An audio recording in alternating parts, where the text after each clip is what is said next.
तो यहाँ तक कॉपी कर लिए। आगे समझना कॉलिगेटिव प्रॉपर्टीज क्या होता है। कॉलिगेटिव प्रॉपर्टीज क्या होता है? The properties of solution which depends only upon number of solid particle and independent of nature of solid particle. But लिख दो, एंड की जगह पे क्या लिख दो? But independent of nature of solid particle is known as colligative. मतलब solution का कॉलिगेटिव प्रॉपर्टीज केवल और केवल नंबर ऑफ सॉलिड पार्टिकल्स पे डिपेंड करता है, उसके नेचर पे नहीं। और चार टाइप्स की कॉलिगेटिव प्रॉपर्टीज होता है: relative lowering of vapour pressure, elevation boiling point, depression freezing point और osmotic pressure. All colligative properties of solution depends upon its molality. Molality पे डिपेंड करेगा, ध्यान रखिएगा, मोलिनिटी। ठीक है, मोलिनिटी होगा directly proportional. Condition for applying colligative properties in which type of solution?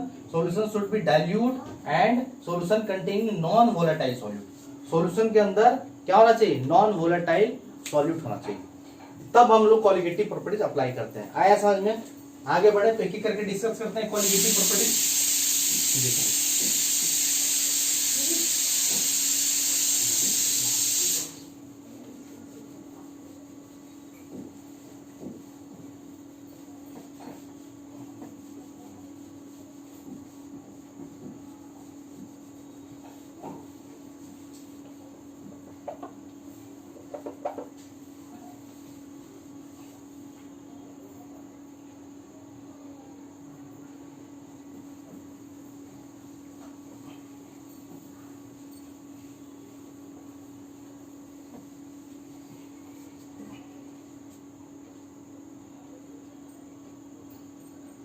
ठीक है, ध्यान रखिएगा। तो पहला है कॉलिगेटिव प्रॉपर्टीज, हम लोग फर्स्ट लिखेंगे relative lowering of vapour pressure. ये हम लोग पढ़ चुके हैं, इसका हम डायरेक्ट फॉर्मूला लिख देते हैं, relative lowering of vapour pressure. तो relative lowering of vapour pressure क्या होता है? Relative lowering of vapour pressure is equal to होता है delta P upon P naught A is equal to, क्या लिख सकते हैं डेल्टा पी को? P naught A minus P A upon P naught A is equal to X B. This is relative lowering of vapour pressure. चाहो तो relative lowering of vapour pressure को एक और तरीके से लिख सकते हो, relative lowering of vapour pressure is equal to होता है delta P upon P naught A is equal to P naught A minus P A upon P naught A. X B को लिख सकते हैं N B upon N A plus N B. अगर suppose assume कर लो कि N A number of moles of A component is much much greater than number of moles of B, then हम लोग N A plus N B में N B को neglect कर सकते हैं। तो यहाँ पे relative lowering of vapour pressure is equal to delta P upon P naught A is equal to P naught A minus P A upon P naught A is equal to क्या लिख सकते हैं? N B upon N A. और N B upon N A को weight के term में कैसे लिखेंगे? W B upon M B, और यहाँ पे क्या आ जाएगा नीचे? W A upon M B. तो यहाँ पे डब्ल्यू ए और एम बी ऊपर चला जाएगा, एम ए। ये आपका relative lowering of vapour pressure है। इस पे आपको कुछ भी पूछा जा सकता है। ठीक है, जनरली आपसे पूछा जाता है मोलर मास ऑफ सॉल्यूट। आपको समझ में आ रहा है? ए बी क्या है? ए मेरा क्या है? सॉल्वेंट है, और सॉल्वेंट क्या है? वोलाटाइल होगा, वोलाटाइल होगा। और बी मेरा क्या है? सॉल्यूट है, बट ये कैसा है? कैसा नेचर है? नॉन वोलाटाइल है। ठीक है, ध्यान रहेगा। समझ में आ गया? Relative lowering of vapour pressure क्या होता है? Delta P upon P naught A. Delta P को लिख सकते हैं P naught A minus P A upon P naught A is equal to N B upon N A. ठीक है, N B upon N A को weight के term में कैसे लिखेंगे? Given weight of B component upon molar mass of B component upon N A को कैसे लिखेंगे? Weight of A component upon molar mass of A component. तो molar mass ऊपर चला गया। तो जनरली आपसे मोलर मास ऑफ बी निकालने के लिए क्वेश्चन में देता है टू फाइंड ये आपसे जनरली पूछा जाएगा। तो इस फॉर्मूला से कंप्लीट निकाल लेंगे हम लोग। यहाँ पे ध्यान रखिएगा, पहले हम लोग डेल्टा पी जो निकाले थे, डेल्टा पी ही मेरा क्या था? लोअरिंग ऑफ वेपर प्रेशर था। वो कितना आता है? P naught A minus P ए। ठीक है, समझ में आ रहा है? और यही किसके बराबर आया था? ये आया था आपका P naught A into X B के बराबर आया था। लोअरिंग ऑफ वेपर प्रेशर हो गया, ध्यान रखिएगा, लोअरिंग ऑफ वेपर प्रेशर। ठीक है, लोअरिंग ऑफ वेपर प्रेशर समझ में आ गया। Relative lowering of vapour pressure मतलब क्या है कि प्योर सॉल्वेंट का वेपर प्रेशर क्या था, पी नॉट ए क्या है मेरा, P naught is the vapour pressure of pure solvent A, pure solvent A है। अब जैसे प्योर सॉल्वेंट में मैंने बी मिला दिया तो बन गया सॉल्यूशन, तो उसका वेपर प्रेशर जो हो जाता है सॉल्यूशन का पीए होता है, this is vapour pressure of solution due to developed by a component. तो आपका स्टार्टिंग में पी नॉट ए था, जब उसमें बी मिलाने के बाद पीए हो गया, और यहाँ पे पी नॉट ए क्या हो रहा है, ग्रेटर है पीए से, मतलब कुछ ना कुछ पहले से क्या हो गया, लोअर हो गया ना, क्या हो गया, लोअर हो गया। पहले पी नॉट ए था, मिलाने के बाद नॉन वोलेटाइल सॉल्यूट मिलाने के बाद पीए हो गया वेपर प्रेशर सॉल्यूशन का, मतलब कम हो गया, लोअर हो गया। कितने से लोअर हो गया, तो निकालेंगे P naught A minus PA, this is called lowering of vapour pressure. अब जब लोअरिंग ऑफ वेपर प्रेशर निकाल गया है तो क्या रिलेटिव नहीं निकाल सकते, तो रिलेटिव इनिशियल से निकालते हैं। तो इनिशियल मेरा कितना था, पी नॉट ए, तो पी नॉट ए से अगर आप डिवाइड कर दोगे तो this is relative lowering of vapour pressure. तो relative lowering of vapour pressure is equal to, ये भी बोल सकते हो, ये भी बोल सकते हो, या एक्स भी बोल सकते हो। एक्सबी इज द हम लोग बोलेंगे X B is the mole fraction of B component. ध्यान रहेगा, समझ में आ रहा है, क्लियर है, आगे बढ़े। चलिए, तो ये मेरा फर्स्ट पार्ट खत्म हो चुका था, फिर भी एक रिवीजन के लिए हम लिख दिए। नेक्स्ट लिखेंगे आप लोग elevation in boiling point. Elevation in boiling point लिखिए जल्दी से, एलिवेशन इन बॉइलिंग पॉइंट। इसमें न्यूमेरिकल्स पूछता है, न्यूमेरिकल बड़ा स्ट्रेट फॉरवर्ड न्यूमेरिकल बेस्ड रहता है, कोई घबराने की बात नहीं है। देखिए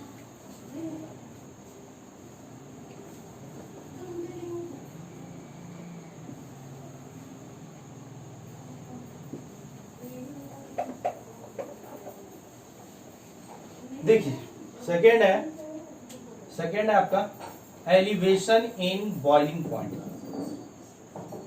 तो पहले हम लोग समझेंगे बॉइलिंग पॉइंट क्या होता है। एलिवेशन इन बॉइलिंग पॉइंट मतलब स्टार्टिंग में आपका प्योर सॉल्वेंट का, ए सॉल्वेंट का, ए से सॉल्वेंट रिप्रेजेंट कर रहे हैं, बी से सॉल्वेंट, ए सॉल्वेंट का मान लो कुछ बॉइलिंग पॉइंट होगा। अब उसमें हम लोग ए प्योर सॉल्वेंट में हम लोग नॉन वोलेटाइल सॉल्यूट बी मिला दिए, फिर उसका मेजर किए बॉइलिंग पॉइंट। तो हम क्या देखते हैं, जब प्योर सॉल्वेंट का बॉइलिंग पॉइंट देखते हैं कुछ है, मान लो इसका boiling point T naught B है, और उसके बाद हम लोग देखते हैं तो आ जाता है क्या, टी नॉट बी। तो क्या होता है कि जब हम प्योर सॉल्वेंट में हम लोग ऐड करते हैं नॉन वोलेटाइल सॉल्यूट बी, तो बॉइलिंग पॉइंट अगर आपका टी बी आया है तो टी बी जो है टी नॉट बी से ज्यादा होगा, मतलब एलिवेट कर जाएगा। पहले से बॉइलिंग पॉइंट, जैसे प्योर सॉल्वेंट का बॉइलिंग पॉइंट से मिलाने में उसका जो बॉइलिंग पॉइंट है वो क्या हो जाएगा, एलिवेट हो जाएगा, इसीलिए इसको बोलते हैं elevation in boiling point. Elevation हो जाएगा, इंक्रीज हो जाएगा। तो सबसे पहले समझो बॉइलिंग पॉइंट होता है क्या, what do mean by boiling point. तो बॉइलिंग पॉइंट को अगर हम समझाना चाहें, बॉइलिंग पॉइंट या बॉइलिंग टेम्परेचर क्या होता है, समझो आप बीपी, तो बड़ा सिंपल तरीके से डिफाइन करेंगे, ठीक है। छोटे क्लास में बहुत ही सिंपल तरीके से डिफाइन करते हैं, बट यहाँ पे कैसे डिफाइन करेंगे, द पॉइंट और temperature at which vapour pressure of solvent, the vapor pressure of any solvent is becomes equal to the atmospheric pressure या external pressure is known as boiling point। समझ में आ रहा है, लिखेंगे आप लोग, the point at which vapor pressure of any liquid or substance, liquid ही लिख लेते हैं, लिक्विड और सबस्टांस, लिक्विड ही जनरली लेते हैं। The point eight which vapour pressure of any liquid becomes equal to its atmospheric pressure। the point at which vapor pressure of any liquid becomes equal to its atmospheric pressure। Atmospheric pressure के अगर बराबर हो गया, atmospheric pressure और कभी कभी हम लोग एक्सटर्नल प्रेशर भी बोल सकते हैं, एक्सटर्नल प्रेशर के बराबर अगर हो गया, ठीक है, उस पॉइंट पे आपका क्या हो जाएगा, बॉयल कर जाएगा, it is called boiling point. समझो इस टाइप पे, अगर किसी लिक्विड का आपको बॉइलिंग पॉइंट निकालना है, किसी लिक्विड का या किसी भी लिक्विड का बॉइलिंग पॉइंट निकालना है, तो पहले पता करो कि कोई लिक्विड बॉयल कब करता है, या कोई लिक्विड किस टेम्परेचर में बॉयल करेगा, जब उस लिक्विड का वेपर प्रेशर और एटमॉस्फेरिक, जो एटमॉस्फेयर का जो प्रेशर है, जो एक्सटर्नल जो प्रेशर है, उस लिक्विड का वेपर प्रेशर और उस लिक्विड का वेपर प्रेशर किसके इक्वल हो जाए, एटमॉस्फेरिक प्रेशर के इक्वल हो जाए, तो उस प्रेशर पे आपका लिक्विड बॉयल करना स्टार्ट हो जाता है। तो आपको पता होना चाहिए कि वेपर प्रेशर बढ़ता कैसे है। Vapour pressure is directly proportional to temperature. अगर आपको वेपर प्रेशर किसी का बढ़ाना है तो टेम्परेचर बढ़ाओ, तो टेम्परेचर बढ़ाओगे तो वेपर प्रेशर बढ़ेगा। तो हम लोग को वेपर प्रेशर किसके इक्वल कर देना है, एटमॉस्फेरिक प्रेशर के इक्वल कर देना है। तो हम लोग धीरे धीरे जब टेम्परेचर बढ़ाते हैं, हीट करते हैं, मान लो हीट करते हैं, तो क्या होता है, टेम्परेचर बढ़ रहा है। तो टेम्परेचर बढ़ रहा है तो लिक्विड का भी वेपर प्रेशर बढ़ रहा है। तो एक टाइम पे, एक टेम्परेचर पे, एक पॉइंट पे vapour pressure of liquid equal हो जाएगा, becomes equal to its atmospheric pressure. और उसी पॉइंट पे, उसी टेम्परेचर पे लिक्विड बॉयल करना स्टार्ट हो जाएगा। उसे बोलते हैं हम लोग बॉइलिंग पॉइंट। आया समझ में। और जनरली एटमॉस्फेरिक प्रेशर कितना लेके चलते हैं, 1 atm। ध्यान रखिएगा, कितना, 1 atm। क्लियर, ध्यान रखिएगा। तो ग्राफ से भी अगर हम समझाना चाहें, या पहले डायग्राम समझ लो। जैसे कि ये मेरा मान लो कि प्योर लिक्विड है, दिस इज मेरा, ये प्योर लिक्विड है, ये प्योर ए है, प्योर लिक्विड ए, ये प्योर लिक्विड ए है, this is pure liquid A. ये आपका सरफेस पे रहेगा, ये आपका सरफेस पे रहेगा। एक टाइम के बाद ये क्या हो जाएगा, लिक्विड मॉलिक्यूल सरफेस को छोड़ के, लिक्विड मॉलिक्यूल छोड़ के आपका क्या हो जाएगा, वेपर बन जाएगा, वेपर बन जाएगा। इधर से इवापोरेशन, इधर से कंडेंसेशन, और आपका क्या हो जाएगा, इक्विलिब्रियम आ जाएगा। तो इस इक्विलिब्रियम कंडीशन में जो वेपर प्रेशर लगाएगा वही हो जाएगा vapour pressure. This is vapour pressure, ठीक है, यही मेरा क्या हो जाएगा, वेपर प्रेशर। आया समझ में, क्लियर हो गया। वेपर प्रेशर समझ में आ रहा है, किस टेम्परेचर पे, जिस टेम्परेचर पे इसका vapour pressure, atmospheric pressure equal हो जाएगा तो वेपर प्रेशर मिल जाएगा। अब इसमें हम लोग मिला दिए B, add non volatile solute B. जैसे ही जब बी मिलाते हैं तो क्या होगा, जैसे ही बी मिलाओगे यहाँ पे, तो यहाँ पे अब ए बी हो गया, ए प्लस बी, मतलब यहाँ पे सरफेस पे ए बी दोनों आ जाएगा, ए बी आ गया। वेपराइज तो यही करेगा, बॉयल यही करेगा, ये तो करेगा नहीं, ठीक है। तो इसी काम को निकालना है। मान लो इसका ये जो वेपराइज हुआ, ये जो बॉयल हुआ, मान लो ये बॉयल हुआ किस टेम्परेचर पे, मान लो कि T0B पे हुआ, और ये बॉयल हुआ, ये बॉयल हुआ, ये मतलब कि वेपर बना, लिक्विड से वेपर, ये हुआ आपका TB, ठीक है। तो T0B जो होता है लेस हो जाता है TB से। मतलब कि जब इसमें नॉन वोलेटाइल सॉल्यूट मिलाते हैं, नॉन वोलेटाइल सॉल्यूट बी जब मिला देते हैं, बी जब मिलाते हैं तो इसका बॉइलिंग पॉइंट T0B से बढ़ जाता है, TB हो जाता है, जो कि TB ग्रेटर है, इसीलिए इसको बोलते हैं एलिवेट हो गया। तो कैसे, ग्राफ से भी देखो, समझो आप, ग्राफ से समझो। इधर मान लो आपका क्या है, वेपर प्रेशर है, ठीक है, इधर मेरा मान लो कि टेम्परेचर है, ठीक है, ये मेरा टेम्परेचर है। तो यहाँ पे मान लेते हैं कि इस वेपर प्रेशर कोई ना कोई क्या होगा, एटमॉस्फेरिक प्रेशर होगा। ये मेरा क्या है, एटमॉस्फेरिक प्रेशर है, एटमॉस्फेरिक प्रेशर है सपोज, मान लो। एटमॉस्फेरिक प्रेशर कितना होता है, 1 atm। कितना लेके चलते हैं, एटमॉस्फेरिक प्रेशर हम लेके चलते हैं 1 atm। हम लोग को किसी लिक्विड को अगर बॉयल कराना है तो उस लिक्विड का वेपर प्रेशर 1 atm के बराबर कर देंगे, तो उस टेम्परेचर पे या उस पॉइंट पे वेपराइज होना स्टार्ट हो जाएगा। हम मान लेते हैं कि किसी पॉइंट पे मेरा जो प्योर सॉल्वेंट है, प्योर सॉल्वेंट की बात करें, प्योर लिक्विड, किसी पॉइंट पे इस टेम्परेचर पे उसका वेपर प्रेशर इतना है। हमको इस लिक्विड का वेपर प्रेशर कहाँ लेके जाना है, इसके इक्वल करके जाना है। तो हम लोग, मेरे पास एक ही ऑप्शन है कि टेम्परेचर बढ़ाओ, क्योंकि temperature, vapour pressure is directly proportional to temperature होता है।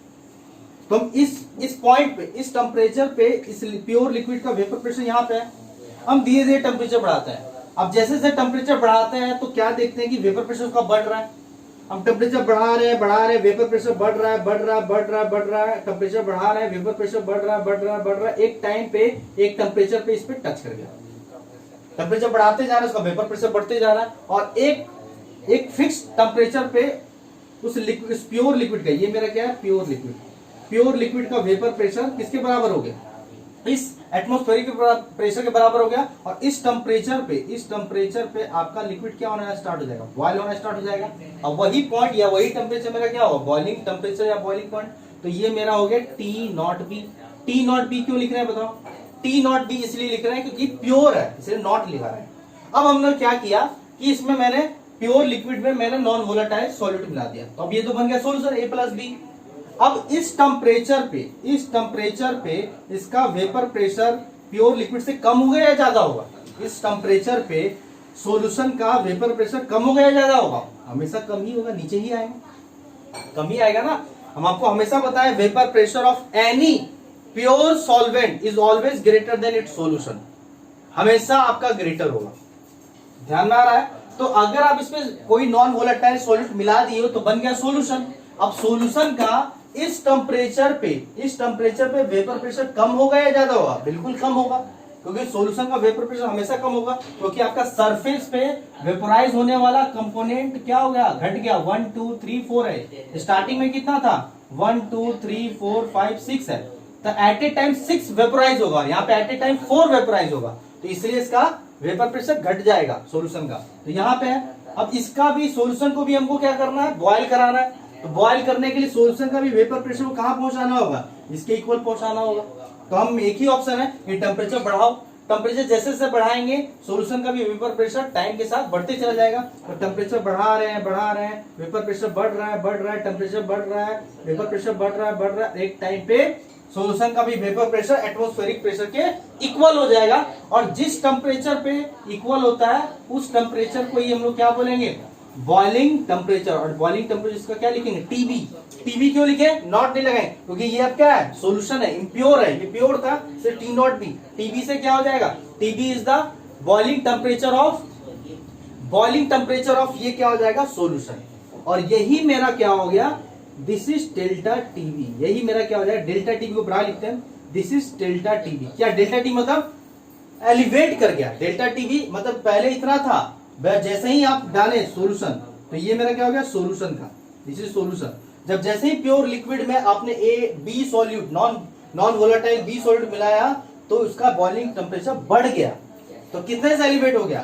तो यहाँ पे हम लिखेंगे कि डेल्टा टीबी, यहाँ पे लिखेंगे डेल्टा टीबी। डेल्टा टीबी ही क्या है मेरा? This is elevation in boiling temperature, this is elevation in boiling temperature. आप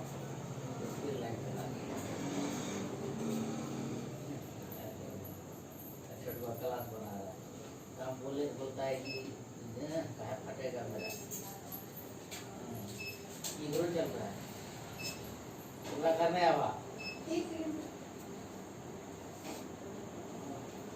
तो एलिवेशन बॉइलिंग टेम्परेचर क्या हो जाएगा? T B minus T naught B, यही हो गया आपका एलिवेशन बॉइलिंग टेम्परेचर। कितने से आपका एलिवेशन बॉइलिंग पॉइंट कितना हो गया? TB minus T naught B. TB समझ में आ रहा है? टीबी क्या है? TB is the boiling temperature of solution, T naught B क्या है? Boiling temperature of pure solvent. Clear है यहाँ तक? तो ये मेरा एलिवेशन बॉइलिंग पॉइंट है। और ये जो है ये मेरा आपका एक्सपेरिमेंटल डेटा है, एक्सपेरिमेंटल फॉर्मूला है। थ्योरेटिकल तरीके से कैसे निकालेंगे? थ्योरेटिकल एलिवेशन बॉइलिंग पॉइंट एक और तरीके से लिख सकते हैं कि delta TB, elevation in boiling point एक और तरीके से लिख सकते हैं क्या? एलिवेशन इन बॉइलिंग पॉइंट क्या होता है? Delta TB is also directly proportional to molality of solution होगा, बताया था ना? All the qualitative properties is directly proportional to its molality. Delta TB is directly proportional to molality हो जाएगा। और डेल्टा टीबी इस प्रोपोर्शनलिटी को हटाने के लिए कांस्टेंट लगेंगे, जिसको हम लोग बोलते हैं केबी इंटू एम। अब यहाँ पे समझो केबी क्या होता है? Where K B is the proportionality constant, और केबी को ही हम लोग बोलते हैं मोलल एलिवेशन कांस्टेंट, या इसी को हम लोग क्या बोलते हैं? एबिलियोस्कोपिक कांस्टेंट। इसको क्या बोलते हैं? एबिलियोस्कोपिक कांस्टेंट। ध्यान रखना, यहाँ पे वेयर केबी को ही हम लोग क्या बोलते हैं? मोलल एलिवेशन कांस्टेंट बोलते हैं, नहीं तो इसी को हम लोग क्या बोलते हैं? इबिलियोस्कोपिक कांस्टेंट भी बोलते हैं, इबिलियोस्कोपिक कांस्टेंट भी बोलते हैं। ये हमेशा कांस्टेंट वैल्यू होगा। अब चाहो तो केबी का भी यूनिट निकाल सकते हो। केबी का यूनिट क्या हो जाएगा? एम इधर आ जाएगा। डेल्टा टीबी क्या है आपका? सेल्सियस में ही रखो या केल्विन में रखते हैं? केल्विन। और मोलिटी का क्या होता है यूनिट? आपका मोल पर केजी होता है। मतलब केबी का जब यूनिट जो होगा, इसका यूनिट क्या हो जाएगा आपका? नीचे ले आएंगे तो हो जाएगा आपका क्या? मोल पर केजी, और मोल पर केजी, सॉरी यहाँ से लिखेंगे, यहाँ पे क्या हो जाएगा? केजी ऊपर तो लिखेंगे केजी पर मोल, लेकिन पहले क्या होता? और डिग्री सेल्सियस क्या हो जाएगा? डिग्री सेल्सियस या डिग्री केल्विन, ये यूनिट होगा। केजी पर मोल डिग्री केल्विन, पर डिग्री केल्विन, ध्यान रखिए, पर डिग्री केल्विन। समझ में आ रहा है? Delta T B upon M, M का यूनिट क्या होता है? Number of moles upon K G, K G ऊपर चला जाएगा, केजी ठीक है, ऐसे लिखते हैं केजी पर, तो केजी डिग्री केल्विन पर मोल आया समझ में, ये यूनिट हो जाएगा। क्लियर हो गया। अब यहाँ पे मोलिडिटी को चाहो तो हम वेट के टर्म में कन्वर्ट कर सकते हैं। कैसे, देखो delta TB is equal to KB हो गया। क्या मोलिडिटी को लिख सकते हैं, number of moles of solute. क्या था number of moles of solute, NB. Number of moles of क्या था, एनबी। और वेट ऑफ सॉल्वेंट क्या हो जाएगा, wait of solvent W A. ठीक है, अब चाहो तो हम इसको, अगर वेट ऑफ सॉल्वेंट अगर मेरा ग्राम है, सपोज एज्यूम कर लो ग्राम है, तो अगर ग्राम में तो रखते नहीं, केजी में डिवाइड करते हैं, तो ये ग्राम को केजी में कन्वर्ट करने के 1000 से डिवाइड कर देंगे तो केजी कन्वर्ट हो जाएगा। तो केजी में करते हैं, डेल्टा टीबी केबी, और एनबी को क्या लिख सकते हैं, W B upon M B, और यहाँ पे क्या हो गया डब्ल्यू ए, और ऊपर हो जाएगा 1000। ये आपका डेल्टा टीबी निकालेंगे इस तरह से। केबी क्या है, इबिलियोस्कोपिक कांस्टेंट जो गिवन होगा, W B weight of non volatile solute, M B is the molar mass of non volatile solute, W A क्या है, वेट ऑफ क्या है, weight of solvent, volatile solvent 1000 है। डब्ल्यू ए ध्यान रखना ये ग्राम में दिया रहेगा, ग्राम में दिया रहेगा, तो केजी में कन्वर्ट करने के लिए हम 1000 से डिवाइड करेंगे।